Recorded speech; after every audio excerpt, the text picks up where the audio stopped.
नमस्कार। आज की इस वीडियो में हम स्पैरो पोर्टल के बारे में डिस्कस करेंगे। स्पैरो पोर्टल का फुल फॉर्म है smart performance appraisal report recording online window. जिन्होंने इसको यूज़ किया है वो इसको जानते हैं काफ़ी अच्छे से कि किसी गवर्नमेंट एम्प्लॉय के लिए, शासकीय सेवक के लिए स्पैरो पोर्टल का बहुत इम्पोर्टेंस है। इसका मेन उद्देश्य यह है कि हमारा जो PAR रहता है, पार बोलते हैं, कुछ लोग APR बोलते हैं, एनुअल परफॉर्मेंस रिपोर्ट या परफॉर्मेंस अप्रेजल रिपोर्ट। उसका उद्देश्य रहता है कि जो हमें सालाना या शासकीय सेवक को या गवर्नमेंट एम्प्लॉय को अपनी CR भरनी रहती है, उसे वो ऑनलाइन मेथड से भर पाए। उसके बहुत सारे फ़ायदे हैं। एक तो जो सबसे बेसिक फ़ायदा ये है कि उन्हें अपने जो रिपोर्टिंग ऑफिसर है उनको फॉलो अप नहीं करना पड़ता है, उनको ट्रैक नहीं करना पड़ता है कि उनकी CR हार्ड कॉपी में पहुंची कि नहीं पहुंची। ऐसी काफ़ी इश्यूज एम्प्लॉयज़ को फेस करने पड़ते थे, जो कि स्पैरो इम्प्लीमेंटेशन के बाद ख़त्म हो गए हैं। ऑनलाइन ही उनके रिपोर्टिंग ऑफिसर को CR चली जाती है और वो CR टाइम फ्रेम में उनको भरना होता है। उसके लिए डिफरेंट टाइम्स पे डिफरेंट अलर्ट्स उनको जाती है कि इस डेडलाइन के अंदर उनको भरना है, अदरवाइज वो नेक्स्ट ऑफिसर को अपने आप फॉरवर्ड हो जाएगी। तो एक तरह से रिस्पॉन्सिबिलिटी भी फिक्स हो जाती है। खैर, अभी हम इंडिविजुअल अगर जिसके जो ऑफिसर स्पैरो पोर्टल पर अपनी CR भर रहे हैं, उनको क्या क्या चीज़ों की ज़रूरत पड़ेगी, हम उसको इस पोर्टल पे इस वीडियो में कवर करने का प्रयास करेंगे। तो हम पहले चलते हैं अपने मैनुअल की तरफ। मैनुअल से हमें कुछ कुछ चीज़ें समझ में आएंगी। तो सबसे इम्पोर्टेंट है कि स्पैरो पोर्टल पर CR भरने के लिए क्या क्या आवश्यकताएं हैं। तो एक नेचुरली पहली आवश्यकता तो है कि हमारी ईमेल आईडी जो है वो गवर्नमेंट ईमेल आईडी होनी चाहिए, जो कि NIC के द्वारा बनाई गई होगी।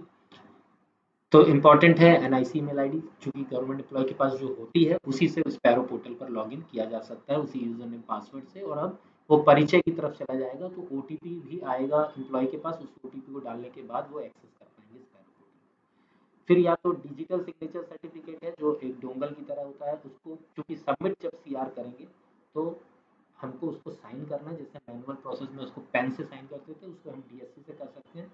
और DSC से बेहतर ऑप्शन मेरी समझ में भी और आसान तरीका है E साइनिंग का, जो आधार बेस्ड OTP बेस्ड होता है। आधार डालने पर OTP आता है और OTP करने पर वो E साइन हो जाता है। तो E साइन के बारे में हमने पहले दूसरे ऑफिस रिलेटेड वीडियोज में डिस्कशन किया हुआ है, उसको यहाँ पे ज़्यादा डिस्कस करने की जरूरत नहीं है, आप जानते होंगे। और चौथा, नेचुरली चूंकि ये ऑनलाइन पोर्टल है तो हमें इंटरनेट की ज़रूरत है। इसमें निकनेट लिखा हुआ है, लेकिन बगल में स्लैश लगा के इंटरनेट है, तो ऐसा ज़रूरी नहीं है कि निकनेट में हो। निकनेट का मतलब ये है कि जो इंटरनेट NIC द्वारा प्रोवाइड किया जाता है, आप इसको बाहर से अपने घर के किसी प्राइवेट वेंडर के इंटरनेट फैसिलिटी का यूज़ करके भी अपनी CR को सबमिट कर सकते हैं। और अगला है ब्राउज़र कॉम्पेटिबिलिटी। तो ये नेचुरली हम ब्राउज़र का यूज़ करते हैं, तो ऐसा ऐसा कोई ऐसा इशू नहीं है। स्पैरो पोर्टल सभी ब्राउज़र्स पर काफ़ी अच्छी तरह से रन होता है, इसलिए इसका इसका कोई इशू नहीं आएगा। अब हम स्टेप्स देख लेते हैं। अभी सामने जो आपको स्क्रीन दिख रही है, जब आप पोर्टल को एक्सेस करेंगे तो आपके विभाग को या आपके डिपार्टमेंट को कोई ना कोई एक लिंक मिली होगी कि स्पैरो पोर्टल की, क्योंकि स्पैरो पोर्टल के बहुत सारे इंस्टेंस हैं। IAS ऑफिसर्स, IPS ऑफिसर्स या स्टेट सर्विसेज में जो डिफरेंट डिफरेंट सर्विसेज हैं, SAS, SPS, या अभी तो ये लाइन डिपार्टमेंट में भी, ट्रेजरी है, इनके लिए भी, तो सबके इंस्टेंस अलग अलग है। यानी एक URL पे अगर आपका जो डिफाइंड URL अगर आप उस पर लॉग इन करने की बजाय दूसरे पे करेंगे तो आपको एरर मैसेज आएगा कि यूजर डज नॉट एग्जिस्ट, या ये ईमेल आईडी से आपको मतलब वो प्रॉब्लम क्रिएट होगी। तो आपको सबसे पहले तो ये पता होना चाहिए कि आपका कौन सा, आपके लिए कौन सा डेजिग्नेटेड URL है, पोर्टल है स्पैरो का। जब आप उसको हिट करेंगे या उसको ब्राउजर में लिख कर एंटर करेंगे तो आपके सामने स्पैरो की स्क्रीन आएगी। उसमें आप अपना यूजर नेम पासवर्ड लिखिए, अपना कैप्चा जो है आपका वो डालिए, ये परिचय की तरफ ले जाएगा। वहाँ से OTP आकर आएगा आपके पास, उसको करके आपको एंट्री करके आपको स्पैरो की जो नेक्स्ट स्क्रीन आएगी उसको अपन अभी आगे डिस्कस करेंगे। जब आप सक्सेसफुली लॉगिन हो जाएंगे तो इस तरह की एक स्क्रीन आपको दिखाई देगी, जो फिगर स्पैरो 0.6 लिखा हुआ है, जो अभी थोड़ी फेडेड है। पर समझाने के लिए लेफ्ट साइड में इनबॉक्स, सेंड और इस तरह के डेलीगेशन, यूजर असिस्टेंस करके ऑप्शंस मिलेंगे। बाय डिफॉल्ट यहाँ पर अगर आपके लिए भी आपको कोई CR आपकी पेंडिंग है जो आपको भरना है तो वो आपको शो होगी। वो एक हाइपरलिंक होगी, उसकी डिटेल होगी कि वो किस पीरियड से किस पीरियड के लिए किसके द्वारा वो भेजी गई है, इस तरह की बेसिक डिटेल होगी। इन केस यहाँ पर कोई CR नहीं है तो यहाँ पर आपको रेड कलर का जो टैब दिखेगा उसमें लिखा होगा माई PR 0 लिखा होगा ब्रैकेट में। अगर एक पेंडिंग है तो 1 लिखा होगा, 2 पेंडिंग होगी तो 2 लिखा होगा। इस तरह से यहाँ पर आपको पता चल जाएगा कि कितनी सीआर आपके लेवल पर पेंडिंग है। इसके बगल के टैब में भी हल्की थोड़ा बहुत डिस्कशन कर लेते हैं। एक्सेस पीएआर लिखा होगा ये सेकंड टैब पे। इसका मतलब है कि अगर आप ऐसे ऑफिसर हैं जिसके अंडर में भी लोग काम कर रहे हैं या जिनकी सीआर आपके पास आनी है, तो अगर वो फिल कर कर भेजते हैं तो आपके लेवल पर आएगी उसकी असेस करने के लिए, आप उनको मार्किंग दे सकें, तो वो आपको उनकी सीआर आपको एसएस वाले में दिखाई देगी। और यहाँ पे भी ब्रैकेट में लिखा होगा अगर कोई पेंडेंसी होगी तो। तो फॉर एग्जांपल यहाँ पर अभी एक सीआर पेंडिंग का हमने स्क्रीन देख रहे हैं। यहाँ पर ये ब्लू कलर में जो दिखता है एक नंबर होता है।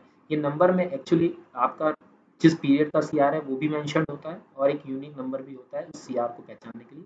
ये ब्लू कलर का हाइपर लिंक्ड होता है, यानी आपको सीआर फिल करने के लिए इस ब्लू लिंक पर क्लिक करना होगा तो आपकी सीआर खुल जाएगी, जिसमें सबसे पहले आपकी बेसिक इन्फॉर्मेशन, आपका नाम, आपका डेजिग्नेशन, किस पीरियड के लिए भर रहे हैं उसको चेक कर लीजिए, वो सही होना चाहिए। और उसके बाद जो सेकंड टैब है उसमें आप अपनी सीआर के पॉइंट्स भर सकते हैं और वो एग्जैक्टली आपकी जो हार्ड कॉपी होती है, हार्ड कॉपी के सेम फॉर्मेट पे ही इसको बनाया गया है। मतलब अलग अलग स्टेट्स में अगर अलग अलग फॉर्मेट फॉलो होता हो तो आपके स्टेट में ऑनलाइन स्पैरो पोर्टल पे भी वही फॉर्मेट होगा। यहाँ पर आपको टाइप करना है, हार्ड कॉपी में आप लिखते थे। बेसिकली अगर आप इंग्लिश में टाइप कर रहे हैं तब तो कोई इशू है नहीं, लेकिन जैसे हमारे स्टेट में लोग हिंदी में सीआर भरते हैं स्टेट सर्विसेज वाले, तो उनको इस बात का ध्यान रखना होता है कि हमेशा यूनिकोड या जिसे मंगल फॉन्ट बोलते हैं उसमें टाइप करना है। अगर कृति देव या कोई और फॉन्ट यूज करते हैं तो आपकी सीआर अगर सबमिट हो भी जाएगी तो वो आपके ऑफिसर को अनरीडेबल फॉर्मेट में पहुंचेगी, जो कि फिर वो असेस नहीं कर सकते और वो गलत है। इसका हमें ध्यान रखना होता है। अगर आप इंग्लिश के अलावा दूसरी कोई लैंग्वेज यूज कर रहे हैं तो हमें मंगल फॉन्ट यानी यूनिकोड फॉन्ट यूज करना चाहिए, चाहिए ही चाहिए। उसके बाद जब आप सीआर भर लेते हैं तो उसमें एक नीचे ऑप्शन आता है सेंड टू रिपोर्टिंग अथॉरिटी, एक बटन आता है। जैसे हम कोई सबमिट करते हैं बटन, तो आपको वो बटन प्रेस करना होगा। फिर आपके पास एक विंडो ओपन हो जाएगी, एक और स्क्रीन आ जाएगी जहाँ पर वो आपसे अगर आप डीएससी साइन करना चाह रहे हैं या ई साइन करना चाह रहे हैं उसके ऑप्शन आपको मिलेंगे।